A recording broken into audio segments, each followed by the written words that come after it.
One of the greatest mysteries of the Final Fantasy XIV story is Azem. This has been my top request from viewers since I started covering the game's lore. Azem casts one of the widest nets of the entire game in terms of influence, touching lives and affecting important events for thousands of years. Despite Azem's importance though, there's still much we don't know about them. So let's break down everything we can find out about Azem and speculate on the impact they could have in the future. I really hope you enjoy.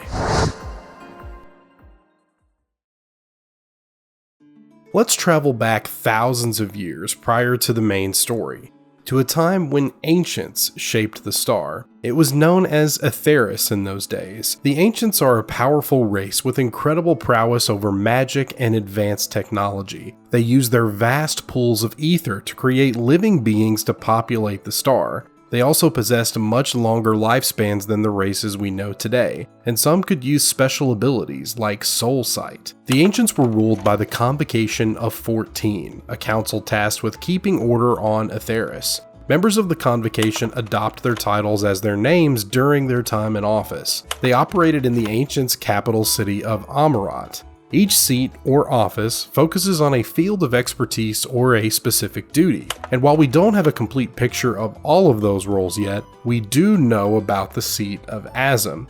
The person in this office is known as the Traveler of the World, Counselor to the People, and Shepherd to the Stars in the Dark. Their job is to explore the larger world of Aetheris and become intimate with its people and cultures.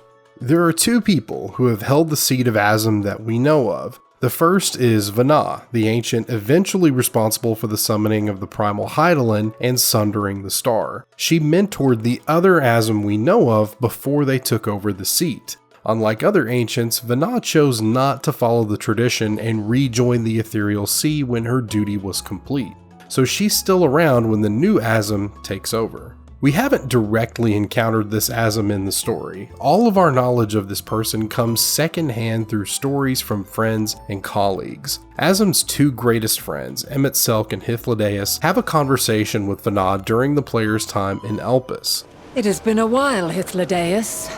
You look well. Less so, Emet-Selch. I dare say the lines upon your brow have both deepened and doubled in number. A shame for one so young. You must make an effort to frown less often. Easier said than done, thanks to your unruly successor. How is he, if I may ask? Incorrigible as ever. Rushed headlong into a volcano on the brink of eruption just the other day. I should be glad to share the tale in its entirety later, if you're so inclined. Huh, you know I am. We don't get the full story in-game, but a chapter of Tales from the Shadows on the Lodestone website gives us further details. The Ere Our Curtains Fall story happens in Amarat. The story is told from Emet-Selch's perspective, as he and Elidibus have a conversation about the volcano incident. Do you know of the volcano we'll be discussing at the next session? I know that we're due for some pyrotechnics. According to reports circulated among the Convocation, there had been unusual etherical activity on the isolated volcanic isle, which is to say, an eruption was forthcoming. The island had one village upon it and a wealth of fertile farmland, all of which would soon be lost, but that was simply the way of the world.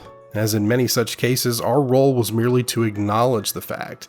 The islanders would do the same, and those who deemed it prudent had likely already begun to move elsewhere. While it was true that the Convocation intended to discuss the matter, the conclusion would be no less inevitable. But then why had Elidibus approached me? Well, Azem went there and resolved to stop the eruption.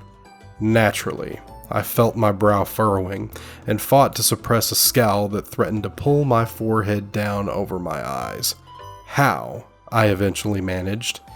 You've heard of Ifrita, yes? The fire spirit? La Habrea's masterwork, an impressive concept, even for him. It is truly incredible, the youth said with quiet fervency, the determined line on his lips curving into a grin. Generally, I found his ardent admiration for the rest of the council endearing, if embarrassing. But at the moment, I was rather preoccupied with the implications of his suggestion. It's a wonder my brow ever recovered. Ifrita. a manifestation of concentrated fire ether. I could see what Azem was planning. Transform the volcano's ether into Ifrita, draw her away, and then destroy her elsewhere. This would safely disperse the excess. Of course, the plan required someone to procure the concept of Ifrita for Azem, but if that someone was not La Habrea himself, who else could it be? As everyone knew, concepts were stored in the Bureau of the Architect, and not all could be readily removed for personal use. The Bureau of the Chief, however, could grant access as he pleased. Who else indeed? I pictured my friend cheerfully sending Azem off to battle without a second thought. Forgetting my mask, I clapped my palm to my forehead in exasperation, which Elidibus duly took as a sign that I understood. If things get out of hand, Azem could be censored again, and here the youth paused. But I'm sure that won't happen. Not with your help. My brow resumed its descent. Very well, but are you certain it is wise for the emissary to ally himself with so divisive a figure? Oh, I'm not, he replied with practiced deftness. I'm simply giving Azem's opinion on the matter equal weight. The rest of the 14 have yet to reach a verdict, after all. On this point, I could not argue, though I wasn't particularly inclined to agree, and so I shrugged, musing inwardly that Azem was lucky the current emissary was such a kindly soul. Before we parted ways, however, I couldn't resist asking one more question. Did you happen to find out why Azem is so keen on preventing this eruption? The youth frowned, inevitably striving to recall his conversation with Azem as accurately as possible. It wouldn't do for the emissary to speak unadvisedly, after all. I waited politely. If I recall correctly, he began at length, with the air of one about to reveal a grave truth. The grapes grown on that isle are particularly delicious. Or so Azem said. They must be truly remarkable. Indeed. I couldn't bring myself to shatter his faith. I did, however, vow to treat my friends to a lecture on priorities. Blissfully ignorant of my misgivings, the young man smiled to himself again and bade me farewell. As he wandered away, I swore I heard him murmur something about Azem's ever-refreshing perspective. It's clear from this story that Azem was a wild card among the convocation. They frequently did things their own way, often breaking rules and regulations. They were reckless and headstrong. This means they were a controversial figure to some. As Elidibus mentions, the convocation has publicly disapproved of Azem's methods at times. But not every member feels the same. Emet-Selch and Azem were incredibly close despite their differences in personality. Emet-Selch is bound by principle and duty. He's responsible and a firm believer in due process. He's also unapologetic and a little sour. Emet-Selch frequently expresses how annoyed he is with his closest friends, Hythlodaeus and Azem. Even so, Emet-Selch was compassionate and offered to aid in Azem's endeavors before taking up their seat. This continued after Azem joined the convocation, even though Emet-Selch is a stickler for following the rules. We also get a sense of the respect Elidibus held for Azem in that story. It's implied here that Elidibus was the youngest convocation member at the time, so it makes sense he'd admire Azem for being a maverick in the organization. We do see a brief glimpse of the moment Elidibus was appointed to his seat in Shadowbringers in an echo vision. The other 13 are shown, all but one are wearing red masks. The outlier has a black mask. It's heavily implied this is Azem. Elidibus also sees the warrior as Azem briefly when confronting them in this same cutscene. Emet-Selch has a similar vision in Shadowbringers, one that nearly shakes his resolve to win, a testament to how much Azem as a figure and friend meant to them both.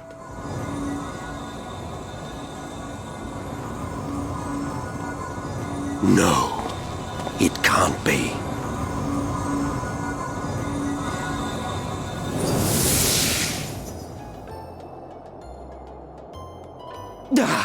That trick of the light!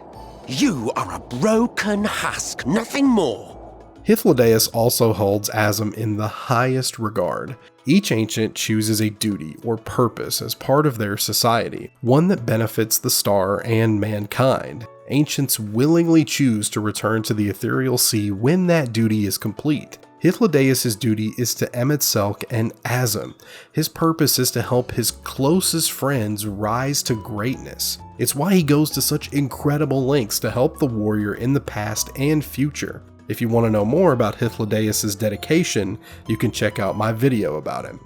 One of Azem's most defining moments happens when the Song of Oblivion threatens Atheris for the first time. That's the massive wave of dynamis sent by Medion to twist the ancients' creation magics into blasphemies. They quickly ravage the star, threatening mankind's extinction. People are dying, and the Convocation must act swiftly. Fandaniel, one of the Convocation members, theorizes that disrupting the flow of ether currents could prevent the final days from happening. The Convocation makes plans to summon the dark primal Zodiarch to be the will of their people. He can avert the crisis, but only with a terrible price. Half of the ancients must sacrifice their ether to Zodiarch. The Convocation debates and ultimately decides it's their only choice. All of them, except Azem. Emet-Selch tries to convince his closest friend that the sacrifices are necessary to preserve their society and future, but Azem disagrees and abandons their seat. Their former allies considered this defection. Emet-Selch takes his friend's departure the hardest, a weight he'd carry for centuries. The first sacrifice to Zodiarch was successful, but it did splinter ancient society into two factions, those who supported the Zodiarch plan and others who allied with Vana. The Convocation makes a second sacrifice to restore the landscape of Atheris and make the star habitable once more. Rumblings of a third sacrifice spread, one that would call the new, lesser beings on Atheris to restore the ancients who gave up their lives. Vana and her faction of rebels are making plans to summon Hydaelyn, a primal that could potentially stop Zodiarch. She asks Azem to join them in the summoning, but they never get back to her with an answer. It's important to note that the information we have implies Azem didn't say no, only that they never answered the call. So if Azem disagreed with the Convocation's plans, why wouldn't they try to help Vana? It's not like them to snub their former mentor and close friend like that. Azem must have had a good reason, and it's possible they knew more about the events to come. In the Pandæmonium quests after finishing the main story of Endwalker, the Warrior of Light encounters Themis, a white-robed ancient who is heavily implied to become the Elidibus we meet in the story. He's investigating a dread beast that had awoken and was waiting for his prophesized guiding star to help with his mission. This takes place in the past in Elpis. Themis recognizes the Warrior of Light's ether as that of a close friend, who he was planning to investigate the threat with originally. But Themis says his friend told him it was unwise for both to go, because it could raise questions since it was a restricted facility. However, Themis says his friend promised a star shall fall before him in their absence. The game never explicitly tells us this friend is Azem, but the gender of the friend changes depending on the gender of your player character. Other references to Azem follow a similar rule. So how did Azem know the Warrior of Light would show up to help? It's possible that Azem possessed some ability to see into the future. The Echo for Azem could function similarly as it does for Mikoto. Her manifestation of the Echo allows her to see prophetic dreams and divinations. She can't see them at will, and the visions are revealed to be events that cannot be changed. So it's not far-fetched to think Azem possessed a similar ability. The likely answer is less interesting than future sight. Vana could have filled Azem in on the knowledge of the final days in secret. The two were close, and she did say she would only entrust the knowledge with close allies. Maybe Azem had faith in the warrior's ability to change the future and chose to step aside during the sundering. Another possibility is that Azem did intend to help with the summoning of Hydaelyn, but he was bogged down by another unseen threat. Maybe we'll get a clear answer someday.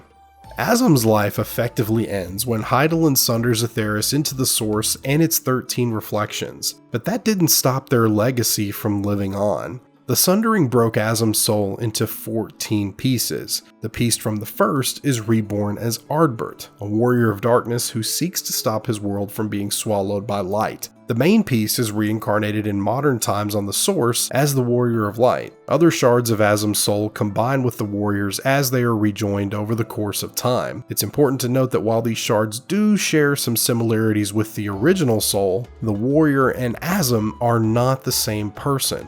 Just like the ancient Pandæmonium and his reincarnation of Amon are different. Now, some characters do comment on some similarities in appearance between the two. It's also worth noting that the warrior and Azem share the same color soul.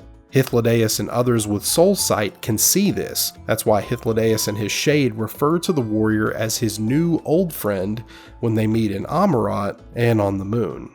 Azem could have influenced myths after their passing. Urianger speculates that they were one of the sources behind both Azema of the 12 and the Dawn Father Azem, though he says this is just because of the similar names and the association with the sun. There's no other evidence to support this, but we may learn more about Azema's origins in the upcoming raid in the 6.1 patch. The Warrior of Light embodies much of what Azem stood for. They are Hydaelyn's chosen, just like Azem was selected by Vana to take over her seat. Both fit the title of adventurers and make connections with countless civilizations. Azem's crystal is eventually passed down to us, giving the warrior the power to summon allies across stars and dimensions to aid them in battle. This is what Azem used to do when solving problems. Both are people who help others in need, those who will stand defiant against injustice. There are other aspects that carry over, but much of that depends on you. The personality, strengths, and flaws you associate with your Warrior of Light. Azem is a mythical heroic figure that is largely a blank canvas for the players to paint, and that's by design. J.R.R. Tolkien said this about the character of Tom Bombadil from the Lord of the Rings mythos. Even in the mythical age, there must be some enigmas, as there always are. Tom Bombadil is one intentionally. I believe Yoshida and the development team look at Azem in a similar way. The mystery is what makes the character so compelling, and I hope that remains in future story chapters. Meeting Azem in the future would damage the mythos that they have built around them. Best to keep this legendary figure in the past, and let their legacy be what shapes the story moving forward. So what do you think about Azem? Do you want to see more of them, or should they remain a mystery? Let me know in the comments below. You can also suggest topics for future Final Fantasy XIV lore videos, and if you subscribe and hit that little bell, it'll let you know when the next one comes out. Until then, take care, warriors, and I'll see you next time.